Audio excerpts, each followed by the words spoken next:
দুঃখজনকভাবে সত্য, ছাত্রলীগের যেই আধিপত্যের রাজনীতি, সেই রাজনীতির কারণে আমরা কেউই, শুধুমাত্র আমরা না, কোনো ছাত্র সংগঠনই এ ধরনের আয়োজন করতে পারেনি। প্রতিদিনই 500 থেকে 1000 প্যাকেট খাবার বিতরণ করার চেষ্টা করি। প্রতি বছরই হওয়ার কথা ছিল, কিন্তু দুঃখজনকভাবে সত্য, ছাত্রলীগের যেই আধিপত্যের রাজনীতি, সেই রাজনীতির কারণে আমরা কেউই, শুধুমাত্র আমরা না, কোনো ছাত্র সংগঠনই এ ধরনের আয়োজন করতে পারেনি। কিন্তু যেহেতু এবছর আমরা একটা মুক্ত পরিবেশ পেয়েছি, সুন্দর সময় পেয়েছি, আমরা চেষ্টা করেছি যে সাধারণ শিক্ষার্থীদের সাথে আমাদের যে আনন্দ, সেই আনন্দ ভাগাভাগি করে নেওয়ার জন্য।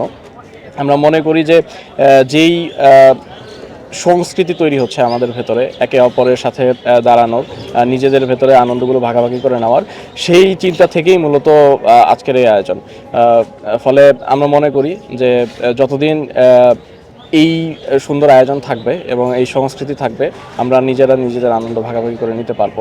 পাশাপাশি আমাদের এই আয়োজন চলবে, আমাদের আপাতত পরিকল্পনা হচ্ছে 15ই রমজান পর্যন্ত। পরবর্তী সময়ে যদি এটা বৃদ্ধি করার সুযোগ থাকে, তাহলে অবশ্যই আমরা চেষ্টা করব। আমরা প্রতিদিনই 500 থেকে 1000 প্যাকেট খাবার বিতরণ করার চেষ্টা করি।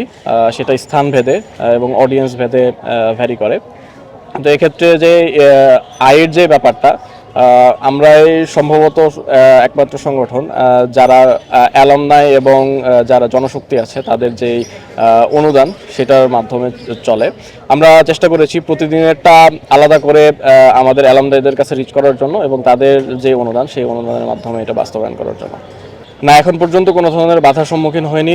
শিক্ষার্থীরা স্বতঃস্ফূর্ততার সাথে আমাদেরকে গ্রহণ করছে, আমাদের যেই উপহার, সেই উপহার গ্রহণ করছেন। ফলে আমরা মনে করি না যে এটা কোনো ধরনের বাধার সম্মুখীন হতে পারে।